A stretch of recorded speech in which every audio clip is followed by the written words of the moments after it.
Donc oui, j'ai eu le plaisir et l'honneur aussi d'être l'assistant de Patrick Delaubier de 1992 à 97, puisqu'il y a peut-être majoritairement des Français parmi nous. Et c'était, en fait, Patrick n'est pas qu'un sociologue, nous le savons tous, mais c'est aussi un sociologue. Et j'aimerais parler du Patrick sociologue, puisque c'est un de ceux à qui j'ai eu affaire, et c'est celui avec qui j'ai travaillé pendant de longues années. Et c'est celui qui m'a fait aimer la sociologie et qui a fait que je suis devenu professeur de sociologie. Et donc il a véritablement su éveiller et susciter des vocations, pas simplement en lien avec l'enseignement social chrétien, mais aussi en lien avec la sociologie. Et c'est peut-être sur cet aspect-là que j'aimerais mettre l'accent. On a là cinq volumes qui sont publiés. Il y en a 2 qui sont des ouvrages de jeunesse qui concernent le Patrick sociologue, si on veut bien, plus en tout cas plus clairement marqué dans ce sens-là. Et je me suis posé la question en venant ici, mais finalement, pourquoi faudrait-il lire les ouvrages de sociologie de Patrick ? Et c'est une question qui évidemment est pas simple. Si je pense que si des gens se posent la même question pour moi, pour mes ouvrages dans 30 ans, ils diront il n'y a aucune raison de lire, il faut simplement les oublier. Je pense qu'il faut lire les ouvrages de sociologie de Patrick, et pour différentes raisons que j'aimerais mettre en évidence, et aussi en parlant un petit peu de politique sociale et de syndicalisme quand même, parce que ça a été annoncé, donc je voudrais pas non plus qu'il y ait trop de déception à ce propos. Je trouve que la force de la sociologie de Patrick Delaubier, c'est d'arriver à occuper une place qui est très peu occupée par d'autres, à poser les questions à un certain niveau où très peu de gens les posent. En général, la sociologie et les sciences sociales, on est dans des approches qui peuvent être très empiriques, très micro, où on pose des petites questions, on est très soucieux des questions de méthode et de ce genre de choses, et Patrick avait ce génie de poser les grandes questions, si on veut bien, puis avec une amplitude qui pouvait être tout à fait remarquable, et un souffle. Il y avait quelque chose chez lui qui donnait envie de faire de la sociologie, de continuer, de réfléchir, de penser, etc. Donc on n'était vraiment pas dans des enjeux de micro-méthode ou des choses de ce type-là. Et il mettait la sociologie à une altitude qui, moi, me paraissait adéquate. Et c'était, je pense, au sein de notre département, sans doute celui qui faisait le mieux cette opération-là. Et il le faisait avec une érudition qui était tout à fait remarquable. Il posait des questions qui étaient très vastes. Dans Aristote à Marx, il y a par exemple une question: qu'est-ce que la valeur économique ? Vous voyez, si vous faites des études en sciences économiques, en général, la valeur économique, tout le monde sait ce que c'est, et on va simplement apprendre à savoir comment il faut maximiser cette valeur économique. Lui pose la question: qu'est-ce que la valeur économique ? Et c'est une question qui est très compliquée, avec une diversité de réponses tout au long de l'histoire, et il essaye d'analyser comment cette diversité de réponses s'organise. Il part d'Aristote, il passe par saint Thomas, il va ensuite voir les économistes plus classiques que Paul connaît très bien, comme Jevons, comme Smith, comme Mill, comme d'autres personnes encore, et il convoque aussi Sismondi, Keynes, etc. Donc il prend une amplitude et il nous fait une histoire de la théorie de la valeur sur une trentaine ou une quarantaine de pages qui en fait nous rend beaucoup plus intelligents et beaucoup plus réflexifs par rapport à l'activité économique.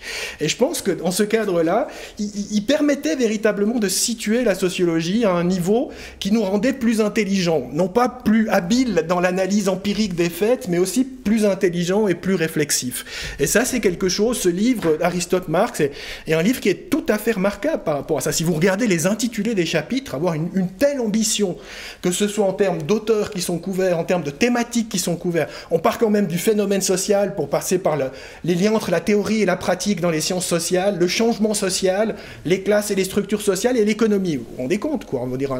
On balaye véritablement très large, et avec énormément de compétences, énormément comme vous l'avez dit, de finesse dans l'analyse, de capacité de mettre en dialogue les auteurs et de rendre le lecteur plus intelligent par rapport à ça. Et ça donne envie. Alors après, donc il a aussi suscité des vocations de personnes qui avaient envie de réfléchir autrement à la société à partir du regard des confrontations d'auteurs qu'il proposait, avec évidemment aussi le regard chrétien qui est très présent dans cette affaire-là, et Aristote qui occupe une place évidemment essentielle dans l'approche qu'il propose. Donc il avait cette capacité de faire dialoguer les auteurs, de poser les questions à une auteure qui était plus importante et qui permettait de cette réflexivité, et des auteurs qui venaient de toutes les époques. Souvent en sociologie, on est très très centré sur les auteurs contemporains. Durkheim est déjà un peu trop vieux pour nous, hein. C'est quasi dépassé. Patrick qui pouvait parler d'Aristote, de saint Thomas, et on avait l'impression que c'était des contemporains et qu'ils avaient plein de choses à nous dire. Donc il y a là quelque chose qui était, je pense, tout à fait remarquable. Quand il parlait des idées sociales aussi, moi j'appréciais beaucoup, parce qu'il y a évidemment ces trois courants, j'imagine que vous avez toutes et tous entendu parler de ça. Il y a l'idée communiste, mais l'idée communiste n'est pas réservée à une Union soviétique du siècle passé. C'est une idée qui a commencé avec Platon, qui s'est épanouie avec Thomas More et l'utopie, qui a passé par Saint-Simon, Proudhon, Fourier, d'autres, etc. Et il y a aussi eu Lénine. Donc ça permet de parler d'une idée, l'idée communiste, en la remettant dans une perspective historique et en nous permettant d'avoir beaucoup plus de recul et d'intelligence par rapport à cette idée. Il fait la même chose par rapport au libéralisme, en commençant par Locke et ensuite en évoquant Smith, etc. Et dans la pensée sociale chrétienne, il commence évidemment très tôt. Il commence par la patristique, il va ensuite par les penseurs médiévaux, les papes, etc. Et donc vous avez une fresque historique qui est extrêmement bien faite, qui est très bien menée et qui nous donne un cadre d'analyse qui est très très heuristique.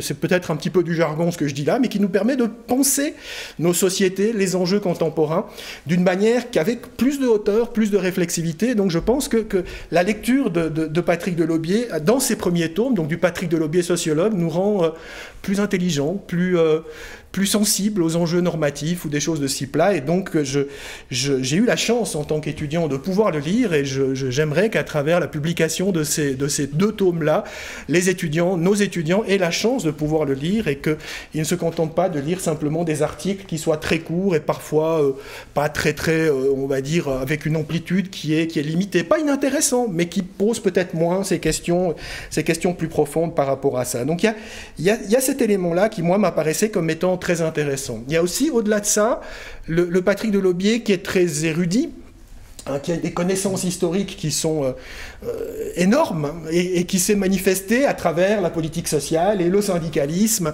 et donc à travers les connaissances et les présentations qu'il a pu faire de ces choses-là.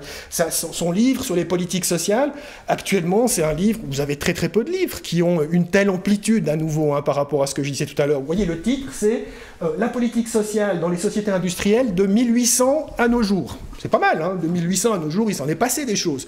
Arriver à dire quelque chose tenir un fil par rapport à ça, et dire quelque chose qui tient la route, c'est pas banal.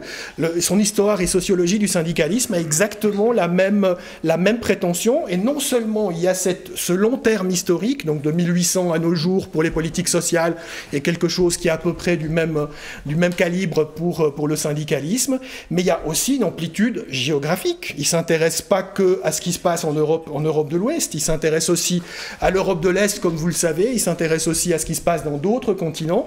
Donc il y a véritablement une très très grande amplitude par rapport à ça. Ce n'est jamais une érudition pour l'érudition, c'est-à-dire des faits qui sont décrits. Il y a toujours une réflexion, une mise en forme, un cadrage de réflexion, un cadrage analytique qui est mis dans ce cadre-là. C'est par exemple lui qui avait suggéré d'utiliser les causalités aristotéliciennes pour étudier les politiques sociales.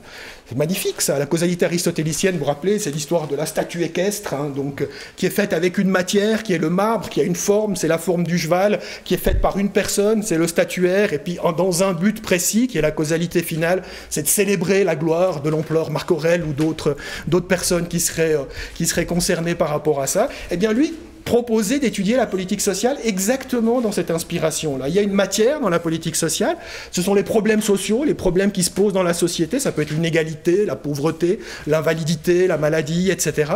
Quelles sont les formes que prend la politique sociale, donc quelles sont les mesures que l'État va mettre en place pour essayer de répondre à ces différents problèmes.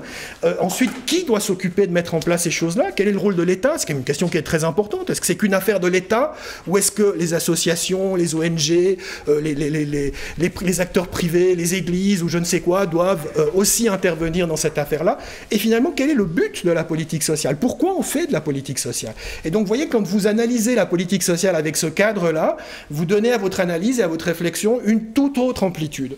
Et donc, ça permet véritablement d'affûter le regard, de prendre de la hauteur par rapport à ça, de voir les choses autrement et de réfléchir aux enjeux, de devenir un meilleur citoyen, un meilleur chrétien, un meilleur sociologue, etc. Donc, il y a vraiment c'est tous ces apports-là que j'ai, pour ma part, que j'espère avoir reçu et essayé d'incarner par rapport à ça, et pour lequel je suis extrêmement reconnaissant à Patrick et extrêmement reconnaissant à Paul de m'avoir intégré dans l'équipe éditoriale de ces œuvres complètes. J'aimerais intégrer encore un dernier point qui, moi, m'apparaît comme étant important, parce qu'à l'heure où la sociologie, d'une certaine façon, on a beaucoup dans les sciences sociales, pas qu'en sociologie, peut-être même plus en sciences économiques, on a une vision du scientifique comme devant être quelqu'un qui n'est pas normatif. Un scientifique qui est normatif est un mauvais scientifique. Un scientifique qui prend position est un idéologue, mais c'est pas un scientifique à proprement parler.